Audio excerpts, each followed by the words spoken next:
and how does God see us? Because that is where our identity is really found. And so we're going to have some fun here with this tonight. Tonight is just an overview of the series. We're just going to kind of kick off so that you know if you come back next week or the week after that what we're going to be talking about. So we want to have some fun with this. We're going to do more of this stuff next week. So if you join us this Sunday, I'm going to have you this Sunday put your name on a card and write out a description about yourself. And I'm going to pick about 10 of those and enter it into our little program that we have and see if we can do this again next week. But next week, we're going to be using students. So we hope you can join us this Sunday for that. And then we'll show those slides the following service, okay? So, guys, thank you for being here. I'm going to pray. As it's rolling into a little intro to worship video here after I pray, feel free, if you want to come up and worship up front. Stay where you're at. Here's one thing I am asking, okay? If you need to use the restroom or go get a drink, it's totally fine, but you don't need to bring a friend with you to do that, okay? We've kind of gotten back in some habits here that we used to do where it's like, I'm going to need a drink of water. So do all 5 of my friends. We don't need to do that. It's fine if you need to do that, but please don't take everybody with you. And if worship or something's not something you're comfortable doing, totally fine. You don't need to. We just ask that you're not a big distraction to other people around you, okay? So I'm going to pray, and then as the video goes, you guys can stand up and come on up and join us. Dear God, thank you so much for this night. Lord, I pray we can have just a great night as we look at where we get our identity. And do we get it from things we believe about ourselves? Do we get it from the things we think that we need or what we have or what other people say? And God, we really just want to understand that you give us true identity. And that is what really matters. And when we are being honest with ourselves and honest with you, that is what forms us, God. And we just thank you for that truth, Lord. Amen.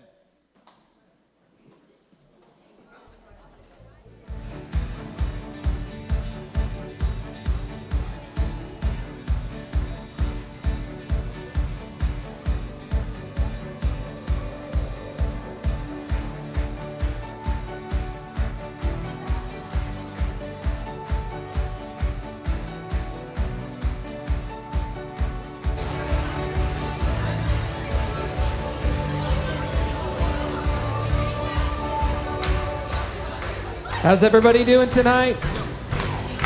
Go ahead and put your hands together. Sing with me. I believe that the future is brighter.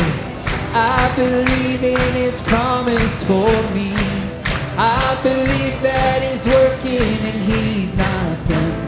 The best is yet to come. I know He makes the anxious courageous. I know He makes the doubters believe. I know He won't stop working 'cause He's not done. The best is yet to come. Come on, sing this up. I've got this hope in my soul. I know You won't let me go. Lord, I believe with Your life in me, I've just begun. The best is yet to come. I believe that He gives second chances. I believe He works all things for good. I believe that He's working and He's not done. The best is yet to come. 'Cause I've got this hope in my soul. I know You won't let me go. Lord, I believe with Your life in me, I've just begun. Yeah, I've got this hope in my soul. I know You won't let me go. Lord, I believe with Your life in me, I've just begun. The best is yet to come. I've got my hopes high. You make my hopes rise. I've got my hopes high. You hold my whole life. I've got my hopes high. You make my hopes rise. I've got my hopes high. You hold my whole life. I've got my hopes high. You make my hopes rise. I've got my hopes high. You hold my whole life. I've got my hopes high. You make my hopes rise. I've got my hopes high. You hold my whole life. Come on. I've got this hope in my soul.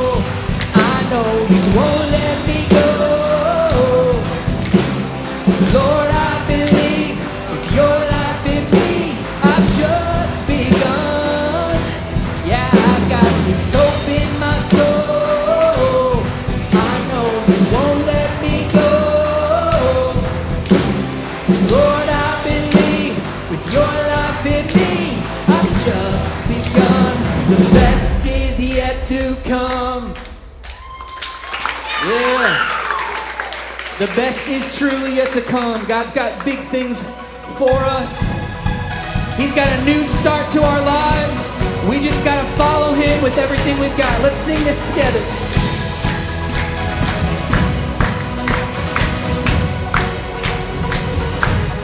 Sing with me. Wandering and all alone, my heart was lost, in need of a new direction. And love came and picked me up out of the dust, gave me a new beginning. The old has gone, the new has come. The dark is light, the chains are now gone. Never looking back, your grace has won my heart. Come on, let's sing it. You're giving me a new start, taking all the old. Jesus stole the hope that's burning in my soul. Forever we are free now, living in your love. You gave me a new start, created a new heart. You're never letting go. You're never letting go.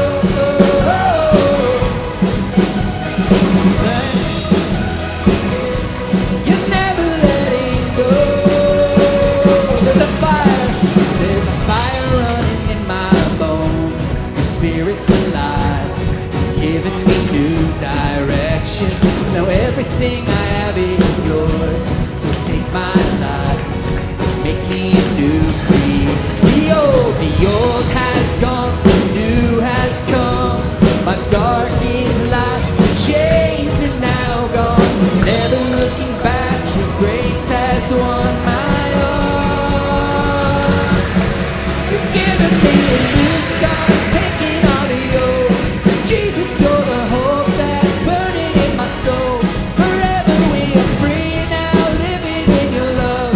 You gave me a new start, created a new heart. You're never letting go. You're never letting go. You're never letting go. You're never letting go.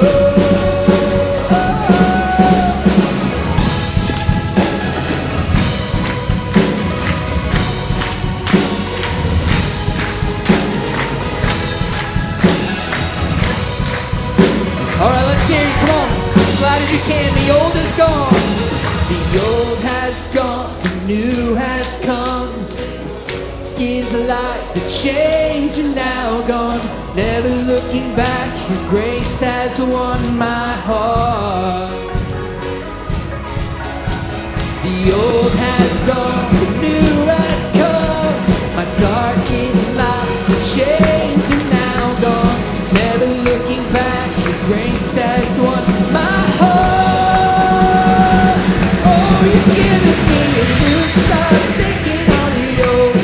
Jesus, you're the hope that's burning in my soul. Forever we are free now, living in your love. Gave me a new start, created a new one. You're never letting go. You're never letting go. You're never letting go. You're never letting go.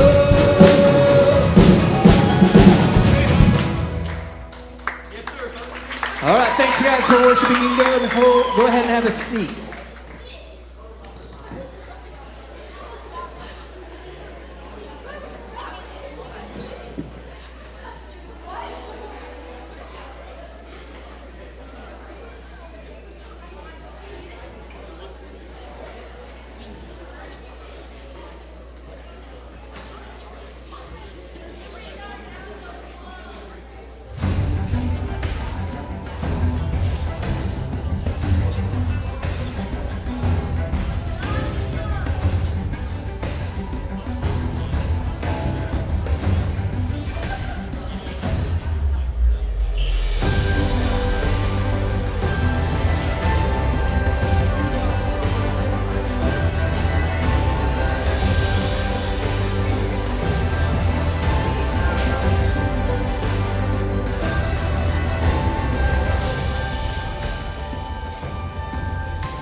we're gonna kind of rush through some of this. We got started a little late, and we have more stuff built into today.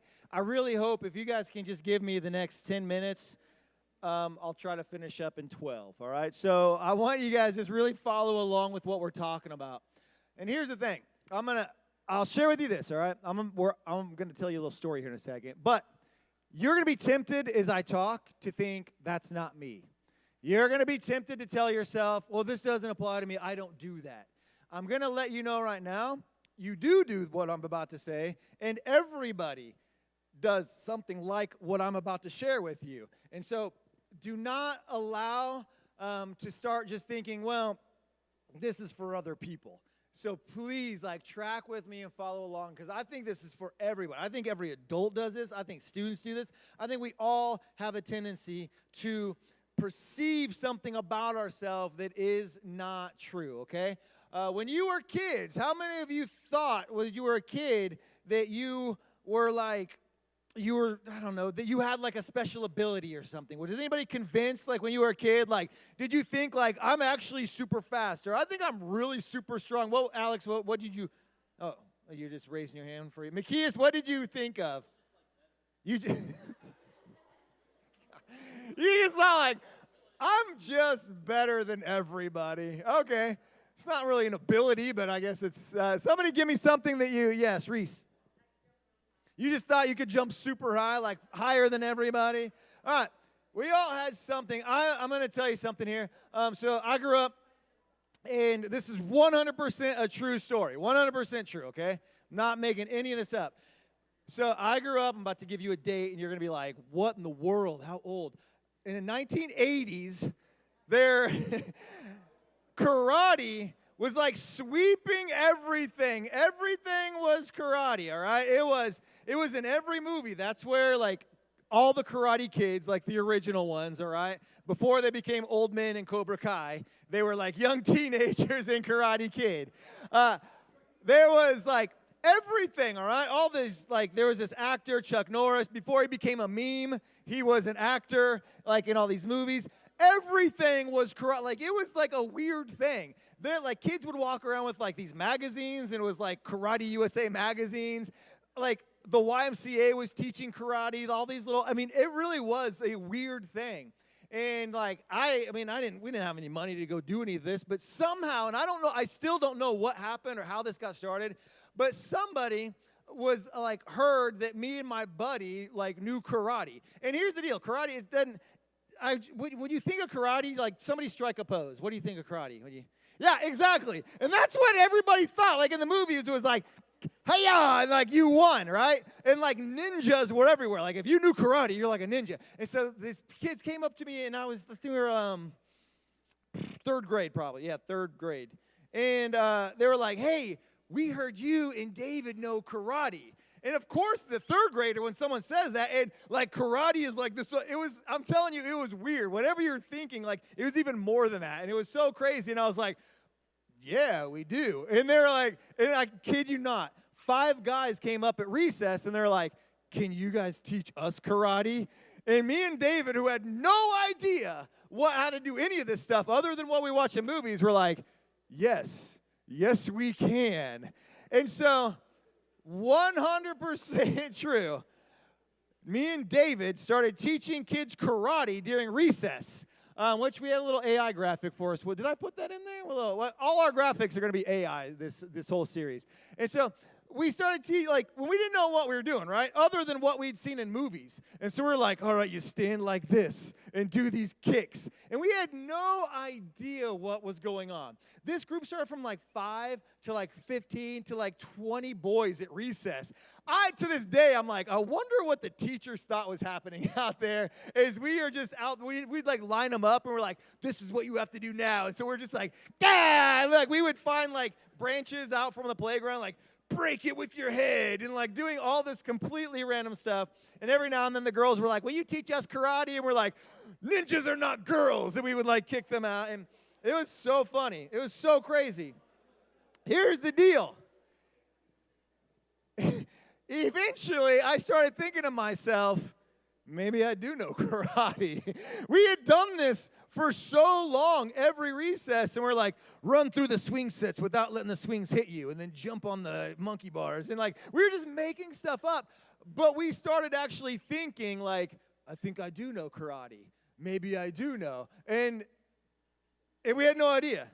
And we had no idea. And to this day, we never gave that secret up, all right? We would, like, literally have awards, and we're like, you are now a dragon. And we were, like, bow to people. I had no idea. But everybody, like, one time, someone, like started messing with us, and everybody was like, dude, you don't, they're like ninjas. And we're like, I could kill you with my finger. And it worked. Like, they didn't. And I started believing this about myself, and it's just so funny. It's so funny, like what you guys said about yourselves. Like, you start to believe things. You start to believe, I can jump higher than everybody else. I'm stronger than anybody else. I'm more superior than everybody else. Whatever you start to think about over and over, you can start to believe about yourself. Now, here's the deal. All right, we got to kind of rush through some of this. Some of these things are harmless, right? It can be okay. It's no big deal. But we do it, all right? And it may be as simple as you're watching the Chiefs game and one of the receivers drops the ball. Either you or somebody in your house has probably yelled, I could have caught that. Does that ever happen? All right. Yeah. You said your mom? Your mom would not have caught that. And your mom would not have lived after one of those linebackers tackled her, all right?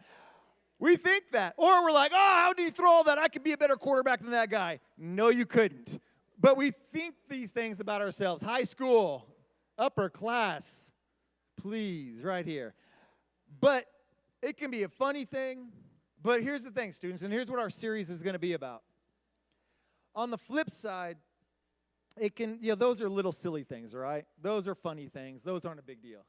But on the other side, where it does start to get serious is when we start to believe things about ourselves that are not true, that can be hurtful to ourselves. When we start to believe that, oh, these sins that are in my life, they're no big deal. Like, I'm not that bad. When we start to compare ourselves to other people, or we start to believe about ourselves about these things, it can start to be hurtful to us. If we start to believe what other people say about us, it can start to be hurtful. And so what I want to do real fast is, over the next few weeks, we're going to be talking about each of these things each week. But I just want to give you kind of like a broad thought here of 3 big lies that we start to believe about ourselves in some way or another. And here's where you're going to be tempted to go, that's not me. But it is, I promise you. We all in some way deal with one of these things, maybe a couple of them, maybe all of them at some point. We will start to tell ourselves, and these are kind of like the big 3, okay? This big first lie is, I am what I have. We start to find identity in what we own, what we have, what we wear, what we put on. We start to believe this about ourselves, that I am what I have. And what that means is we think if I had that name brand, that would make me somebody better. If I just had those shoes, that would make me something better. If I drove that, if I lived in this neighborhood, adults, we start to do it too. We start to compare ourselves to other people. We sit there and look at Zillow and we're like, oh, if I had that house. And for no reason, I don't know what age you get to be students. It's a weird thing. I'm just going to share with you. At some point in time, as an adult, you're just like, I'm just going to look for houses that I'll never be able to afford. And I'll judge myself off of my house, off of other people. It's a weird thing. So we start to look at this stuff and start to think, what do I have? Now, here's the deal. Is it bad to like, well, I just want a new pair of shoes? No, it's not. But when we start to think that we are better, or when we start to think, well, I don't have that stuff, and we compare ourselves to other people, and our identity begins to change, and we feel like we have less value because we think, well, I don't have what they have. I don't drive what they have. I don't have the same clothes. I don't live in the same neighborhood. When we think that drives our identity and our value, we are beginning to lie to ourselves, and we are finding a false identity because those things simply don't matter in the way that we put value in them. And so that is one lie that we're going to look at over the next month. The next lie we're going to look at over the next few weeks is that I am what I do. I am what I do. What this means is, I think if I achieve all of this stuff, if I get the perfect grades, I'm better than the person that doesn't get the perfect grades. If I do well in a sport, then that's who I am, and I'm better than other people in that, or I just find my value in that. So like I have all of these things, these awards, what I do, and we think that is who we are. And then what happens is so many, and I see so many high schoolers where they put all of their value in a sport or in a band or something, and then they graduate. And then they're like, I'm not going to college. I don't know who I am anymore. And we find this self in our value. And sometimes you don't do it for you. You're doing it for other people. You think as long as I do well, like my parents treat me differently than if I don't succeed in something. Now, does that mean you shouldn't work hard at stuff? Of course. Like you should. And if you have something you love to do, of course be all in on that. But if that is where your value is, if that is like you think like this is who I am, and if I don't do this, people aren't going to like me. If I don't do this, I'm going to see less love in my house. If I don't do these things, my value rises and lowers. And that is what I'm talking about, how we find our identity in these things. And so that is not truth. And so here's the deal. With that, though, sometimes that may be how you are treated. And when we start to feel that way, we form that identity. But that is not how it truly is. And we want to make sure we're forming our identities in what Christ says about us. This third thing that we're going to be looking at over the next few weeks is I am what other people say about me. I am what other people say about me. And what this means is, when I say I am what other people say about me, it means you are forming identity off of how other people speak about you. You start to like think, well, this is what people say I am, and so this is how I start to act. This is the kid that is like, oh, you're so funny, and gets attention for like acting up in class. And so you see that happen. So some of you guys, like, you know the kid that started kind of being funny in like first and second and third grade. But by your junior and senior year, you're like, I can't believe they still act that way. But they find value because that's what people think they're supposed to be. They think this is how I'm supposed to behave, or whatever else it may be. It might be a different situation. It might be like, you know, you find yourself in a dating situation and you think like, well, this guy, he tells me I'm beautiful and he says this about me and I found value in it. So if I don't date this person, then I don't find value in myself. And guys can do the same thing.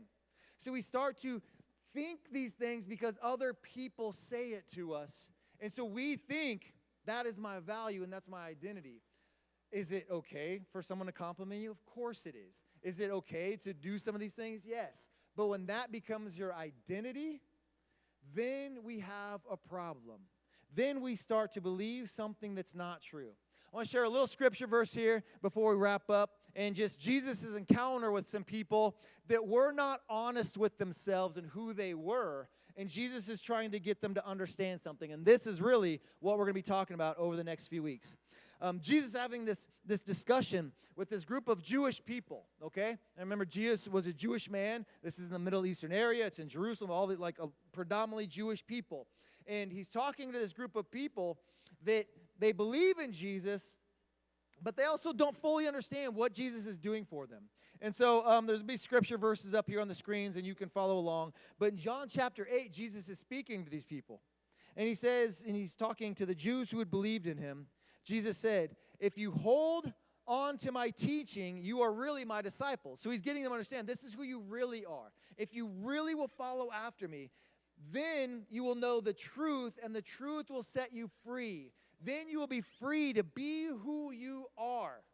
And so he's trying to get them to understand when you really follow after me, when you seek after me, when you experience that, there's going to be freedom in that because you are going to get to live how you are supposed to live. You will get to be the real version of you. But they're confused because they are very much held up in this religious family lineage that they think they are. And so they all kind of already think we're better than other people. Like, we've never needed freedom. And so they respond to him and say, we are Abraham's descendants. And Abraham in the Old Testament is like all the way back to the beginning. Basically, like they consider him like the beginning of the Jewish like religion and race.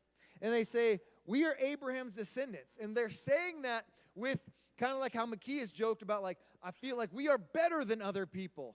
We think we are better because we are Abraham's descendants. Like, we don't need this sort of thing. And he said, we have never been slaves of anyone. How can you say that we shall be set free? So they're in their identity, they are finding their identity in this religion and who they are and in their family, saying, we are the descendants of Abraham.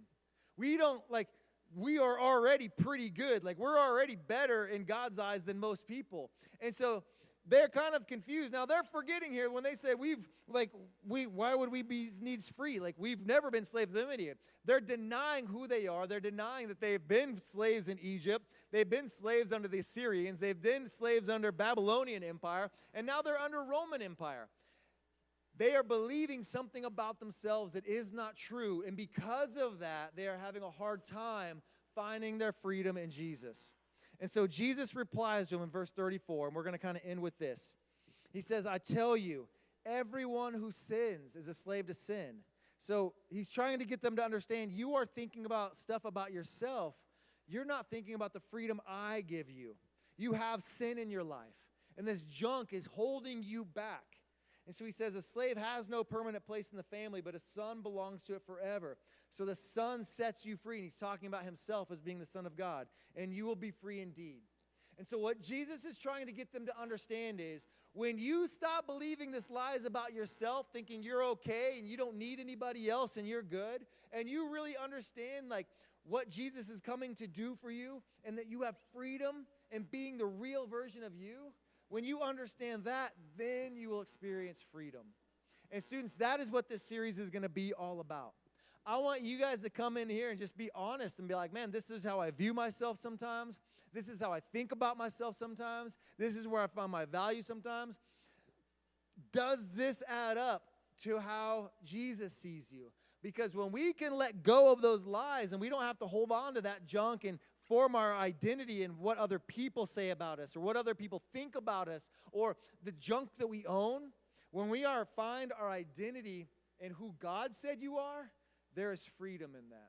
And you don't have to believe lies about yourself anymore when we understand truth. And so that is kind of what this series is about in a nutshell. And I really want you guys to come and check this stuff out. Be with us next week. Join us the next few weeks throughout October. It's going to be a ton of fun. Since we're doing this whole AI thing in October, we are going to end on October 30th, the night before Halloween. We'll end with the big costume party thing where we'll give out best prizes for different categories of costumes. There'll be food and some prizes stuff then too. So we'll kind of end this whole series with a big fun thing on identity. And so join us. We would love for you guys to be here with us, all right? So I'm going to pray and then let you guys get on out of here and have a great week. God, thank you so much for these students. Thank you so much just for their honesty. God, each and every one of them at some point believes something about themselves that is not true. And where they get that and who has said these things to them or where they find that identity could be from anywhere.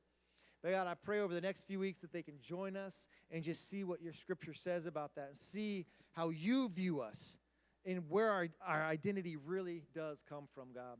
And that truly does set us free when we experience that, Lord. Amen. All right, guys, you guys are awesome. Thank you, guys. Go have a great, great week.